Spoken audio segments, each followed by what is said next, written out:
قرآن کریم کی نسبت سے جمع ہوئے ہیں۔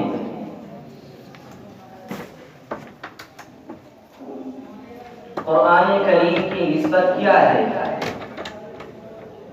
اللہ تعالیٰ نے قرآن کریم میں حضور علیہ السلام کی دنیا میں بعثت کا جو مقصد بیان فرمایا ہے، اللہ تعالیٰ نے قرآن کریم میں ارشاد فرمایا هو الذي بعث في الأميين رسولا منهم يتلو عليهم آياته ويزكيهم ويعلمهم الكتاب والحكمة۔ جناب محمد رسول اللہ صلی اللہ علیہ وسلم دنیا میں تشریف لائے۔ تشریف لانے کا مقصد رب ذوالجلال کے کلام کی تلاوت کرنا ہے۔ کیا خالص رب ذوالجلال کے کلام کی تلاوت کرنا یہ نبی کے دنیا میں آنے کا مقصد ہے؟ ایسا نہیں۔ اللہ تعالیٰ نے اس مقصد کو اور واضح انداز سے ارشاد فرمایا، اور دوسری جگہ دوسری آیت میں اللہ تعالیٰ نے ارشاد فرمایا وَأَنزَلْنَا عَلَيْكَ الذِّكْرَ لِتُبَيِّنَ لِلنَّاسِ مَا نُزِّلَ إِلَيْهِمْ کہ محمد عربی صلی اللہ علیہ وسلم ہم نے آپ کے اوپر قرآن کریم کو نازل فرمایا ہے تاکہ آپ اس قرآن کو لوگوں کے سامنے وضاحت کے ساتھ پیش فرمائیں۔ نبی قرآن کی جو وضاحت کرتا ہے اسی وضاحت کا نام حدیث ہے۔ اللہ تعالیٰ نے آسمان سے کلام نازل فرمایا جبرائیل امین کے ذریعے، وہ نازل ہوا جناب محمد رسول اللہ پر، اس کو قرآن کہا جاتا ہے، اور نبی اس قرآن کی تشریح کرے، نبی اس قرآن کی تفسیر کرے، نبی اس قرآن کی وضاحت کرے، اس کو حدیث کہا جاتا ہے۔ اب حضور علیہ السلام نے قرآن کریم بھی امت کو سمجھایا، قرآن کریم کے الفاظ امت کو سمجھائے، تو ان الفاظ کو جو نبی نے سمجھایا ہے، وضاحت کے ساتھ سمجھایا ہے، اس کو حدیث سے تعبیر کیا جاتا ہے۔ نبی نے یہ تمام کی تمام باتیں اپنے صحابہ کو کہاں پر سمجھائی؟ حضور علیہ السلام نے صحابہ کو یہ باتیں سمجھائی۔ اس امت کا سب سے پہلا معلم وہی ہے، اس امت کا سب سے پہلا استاد وہی ہے، اس امت کا سب سے پہلا مدرس وہی ہے۔ کون ہے کہ جس کو جناب محمد رسول اللہ کے نام سے یاد کیا جاتا ہے؟ اس معلم کے، اس استاد کے، اس بڑے کے اگر شاگرد ہیں، اس استاد کے اگر طالب علم ہیں، اس استاد کے سامنے اگر زانوئے تلمس طے کرنے والے ہیں تو صدیق اکبر ہیں، فاروق اعظم ہیں، عثمان غنی ہیں، علی المرتضی ہیں۔ یہ صحابہ ہیں جو نبی کے سب سے پہلے مخاطب ہیں، یہ صحابہ ہیں جو نبی کے سب سے پہلے شاگرد ہیں، یہ صحابہ ہیں جو اس مدرسے کے سب سے پہلے تعلیم یافتہ ہیں۔ وہ مدرسہ کون سا ہے؟ ارے نبی نے صحابہ کو تعلیم دی ہے مسجد نبوی میں بیٹھ کر کے، تو مسجد نبوی مدرسہ بنی ہے۔ نبی نے صحابہ کو تعلیم دی ہے مسجد نبوی کے سامنے ایک چبوترے پر، جس کو صفحے کے نام سے یاد کیا جاتا ہے، ارے اس چبوترے کو مدرسہ کہا جائے گا۔ ہم یہ کہتے ہیں کہ ہمارے مدرسے کی ابتدا جناب محمد رسول اللہ کی مسجد ہے، ہمارے مدرسے کی ابتدا وہ صفحہ چبوترا ہے کہ جو مسجد نبوی کے سامنے موجود تھا۔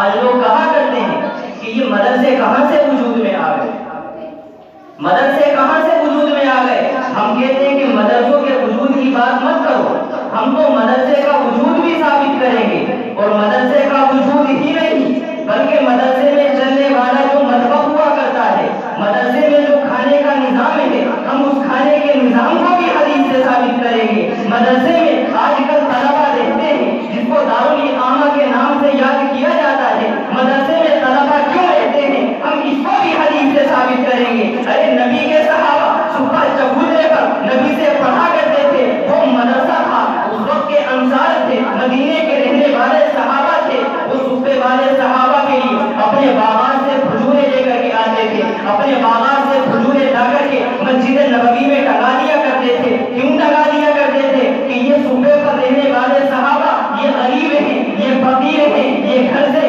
دور ہیں، یہ گھر کے رہنے والے نہیں ہیں، یہ یہاں پر پریشان حال ہیں، پیڑ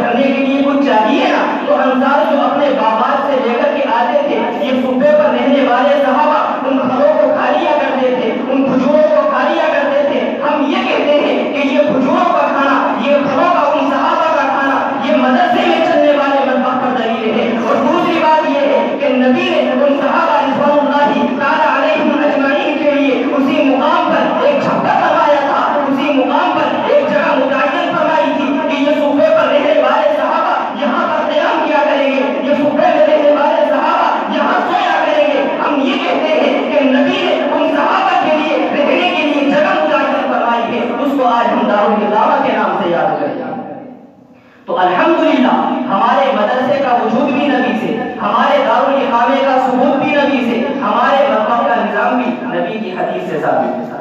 کوئی چیز ہماری الحمدللہ ایسی نہیں ہے کہ جو بدعت اپنے اندر دی ہو۔ میں کہنا یہ چاہتا ہوں اس تمہید سے کہ امت کا سب سے پہلا معلم، امت کا سب سے پہلا مدرس، امت کا سب سے پہلا استاد جناب محمد رسول اللہ ہے، اور امت کے سب سے پہلے شاگرد وہ نبی کے صحابہ ہیں۔ اور یہ سلسلہ ختم نہیں ہوا بلکہ یہ سلسلہ بڑھتا چلا گیا۔ میں اس سلسلے پر گفتگو نہیں کرنا چاہتا، بات طویل ہو جائے گی۔ یہ سلسلہ بڑھا ہے، نبی کے زمانے سے لے کر کے چلا ہے۔ ہم یہ کہتے ہیں کہ حضور علیہ السلام کو نبوت مکے میں ملی ہے، نبی مدینے میں آئے ہیں، نبی نے اس نبوت کو وضاحت کے ساتھ امت کے سامنے پیش کیا ہے۔ نبی کی نبوت مدینے سے پھیلی ہے، نبی کی تبلیغ مدینے سے بہت زیادہ چلی ہے۔ اب یہ مدینے سے چلنے والا دین جب ہندوستان کے اندر آیا ہے تو ہندوستان کے اندر بھی نبی کا وہ مشن باقی رہا، ہندوستان کے اندر بھی نبی کی وہ مدرسی باقی رہی اور صحابہ کی وہ شاگردی باقی رہی۔ نبی نے جس انداز سے اپنے صحابہ کو تعلیم دی، ہندوستان کے اندر رہنے والے علماء نے اسی انداز سے اپنے شاگردوں کو تعلیم دی۔ نبی نے جس انداز سے اپنے صحابہ کو سمجھایا تھا، اسی انداز سے ہندوستان کے اندر علماء نے اپنے طالب علموں کو سمجھایا ہے۔ ہندوستان کے اندر کسی وجہ سے کسی بنیاد پر مدارس کا وجود ہوا، لیکن ایک وقت چلا ہندوستان میں انگریز آیا، مدارس کو اس نے ختم کرا دیا۔ لیکن قربان جائیے ان مدارس کے وجود کو ختم نہیں کیا جا سکتا تھا۔ کیوں؟ اس لیے کہ ان مدارس کے اندر اللہ رب العزت والجلال کے کلام کو پڑھایا جاتا ہے، اس اللہ کے کلام کو سمجھایا جاتا ہے، اس اللہ کے کلام کی تعلیم کی جاتی ہے۔ ارے رب نے قرآن کے تعلق سے کہا اِنَّا نَحْنُ نَزَّلْنَا الذِّكْرَ وَإِنَّا لَهُ لَحَافِظُونَ۔ اس قرآن کی حفاظت کی ذمہ داری ہم نے لی ہے، اس قرآن کی حفاظت ہم کریں گے۔ جب اللہ تعالیٰ نے اس قرآن کریم کی حفاظت کی ذمہ داری لے لی تو دنیا کے میدان میں قدم انگریز رکھے، میدان میں قدم عیسائیت رکھے، میدان میں قدم یہودیت رکھے، وہ یہ چاہے کہ نبی کی ارشادات کو، اللہ تعالیٰ کے کلام کو دنیا سے مٹا دیا جائے، اللہ تعالیٰ کے کلام کی وضاحت کرنے والے مدارس کو دنیا سے ختم کر دیا جائے۔ یہ نہیں ہو سکتا۔ آسمان اپنی جگہ چھوڑ سکتا ہے، زمین اپنی جگہ چھوڑ سکتی ہے، لیکن رب ذوالجلال کے کلام سے حفاظت اٹھ جائے ایسا نہیں ہو سکتا ہے۔ اب یہاں پر رک کر کے ایک بات سمجھیے گا، حضور علیہ السلام کا جو مشن تھا امت کے اندر تعلیم کو عام کرنا، نبی کا مشن تھا امت کے دلوں کی صفائی کرنا، نبی کا مشن تھا اللہ تعالیٰ کی مرادات پر امت چلتی رہے۔ اللہ تعالیٰ نے جن چیزوں سے روکا ہے ان چیزوں سے امت رکتی رہے۔ اس مشن کو ہندوستان کے اندر علماء نے آگے بڑھایا، لیکن انگریز آڑے آیا، انگریز راستے کا روڑا بنا، انگریز نے کباب کے اندر ہڈی اپنے آپ کو ثابت کر دیا، لیکن علماء نے اس کا مقابلہ کیا۔ ہندوستان کے اندر انگریز نے آ کر کے مدارس کو ختم فرمایا، لیکن قربان جائیے اس زمانے کے اندر ایک شخصیت کھڑی ہوئی جس کو مولانا محمد قاسم صاحب نانوتوی کے نام سے یاد کیا جاتا ہے۔ حضرت نانوتوی نے اس زمانے میں دارالعلوم دیوبند کی بنیاد رکھی، اور دارالعلوم دیوبند کی بنیاد کس وجہ سے رکھی گئی؟ وجہ یہ تھی کہ اس زمانے میں انگریز نے قرآن کریم کے نسخے کو جلانا شروع کر دیا تھا۔ وجہ یہ تھی کہ اس زمانے میں انگریز نے علماء کو پھانسی کے پھندوں پر چڑھانا شروع کر دیا تھا۔ اگر آپ تاریخ پڑھیں گے آپ کو معلوم ہوگا تقریباً 60,000 کے قریب علماء کو انگریز نے پھانسی کے پھندوں پر چڑھایا تھا۔ آپ تاریخ پڑھیں گے آپ کو معلوم ہوگا کہ انگریز نے تقریباً 3.5 کروڑ قرآن کریم کے نسخے جلائے تھے۔ اگر اللہ رب العزت کو چونکہ اپنے کلام کی حفاظت کرانی تھی، اللہ تعالیٰ کو چونکہ اپنے دین کی حفاظت کرانی تھی، تو اللہ تعالیٰ نے دارالعلوم دیوبند کی بنیاد رکھوائی ہے ایک ایسے شخص کے ہاتھ پر کہ جس کا نام نام قاسم تھا۔ نام قاسم پر میں آپ کے سامنے گفتگو کروں گا۔ یہ نام قاسم سے اللہ تعالیٰ نے دارالعلوم دیوبند کی بنیاد کیوں رکھوائی؟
تقسیم کرنے کا مطلب یہ نہیں ہے کہ امت کے اندر فرقواریت پیدا کی ہو، امت کے اندر دراڑیں پیدا کی ہو، امت کے اندر اختلاف پیدا کیا ہو۔ تقسیم کرنے کا مطلب یہ ہے کہ امت کے اندر عدل و انصاف کو پھیلایا ہے، امت کے اندر قرآن کی تعلیمات کو پھیلایا ہے، امت کے اندر شریعت کے مقاصد کو پھیلایا ہے۔ یہ نبی کی دنیا میں آنے کا مقصد تھا۔ اللہ تعالیٰ نے دارالعلوم دیوبند کی بنیاد حضرت مولانا محمد قاسم صاحب نانوتوی سے رفع کر کے بتا دیا کہ اس مدرسے سے پیدا ہونے والے جو طلبا ہوں گے، اس مدرسے سے اٹھنے والے جو علماء ہوں گے، وہ تقسیم کریں گے قرآن کی مراد کو، وہ پھیلائیں گے امت کے اندر حدیث کی مراد کو، وہ امت کے اندر پھیلائیں گے عدل و انصاف کو۔ نبی کے دنیا میں آنے کا مقصد یہ تھا۔ حضرت مولانا قاسم صاحب نانوتوی نے دارالعلوم دیوبند کی بنیاد رکھ کر کے اس مقصد کو امت کو سمجھایا ہے۔ اب اگلی بات میں یہ کہوں، ہمارے اکابر کے اندر نام آتا ہے، ہمارے اکابر میں نام آتا ہے حضرت مولانا رشید احمد گنگوہی کا۔ آپ ذرا ان باتوں کو توجہ سے سنیے گا۔ مولانا رشید احمد گنگوہی کا ہمارے اکابر میں نام کیوں آتا ہے؟ ہمارے اکابر میں مولانا رشید احمد گنگوہی کیوں ہے؟ وجہ کیا ہے؟ وجہ یہ ہے، اگر آپ قرآن کریم پر غور کرو گے آپ کو معلوم ہوگا اللہ تعالیٰ نے ایک قوم کے تعلق سے قرآن کریم میں واقعہ ارشاد فرمایا۔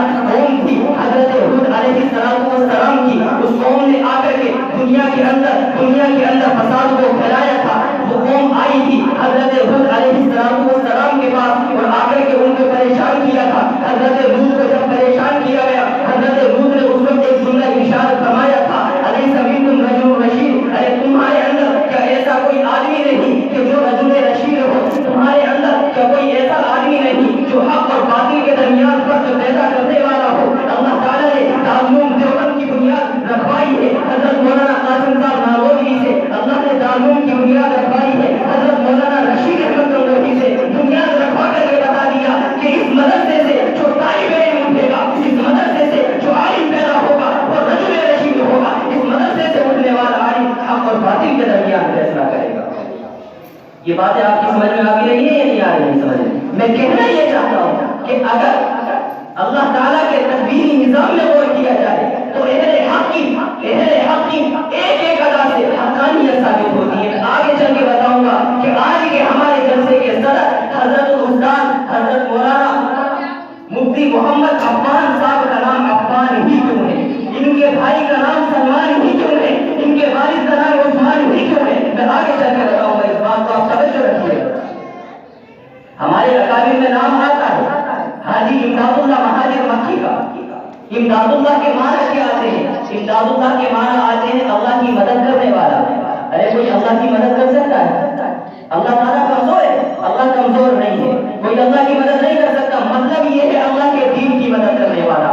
حاجی امداد اللہ مہاجر مکی نے اللہ کے دین کی مدد فرمائی۔ یہ حاجی امداد اللہ مہاجر مکی کون ہے؟ دارالعلوم دیوبند کے سب سے بڑے سرپرست ہیں، انہوں نے اللہ کے دین کی مدد فرمائی ہے۔ اللہ تعالیٰ نے ان کی سرپرستی کے اندر چلنے والے مدرسے پر بھی اپنے انعامات اور اپنا فیضان فرمایا اس انداز سے کہ امت کے اندر اسی مدرسے سے، ہندوستان کے اندر اسی مدرسے سے، بر صغیر میں اسی مدرسے سے، اور اگر آپ اجازت دیں تو مزید اسلامک ویڈیوز دیکھنے کے لیے ویڈیو کو لائک اور شیئر کریں اور ہمارے چینل کو سبسکرائب کرنا نہ بھولیں۔ جزاک اللہ۔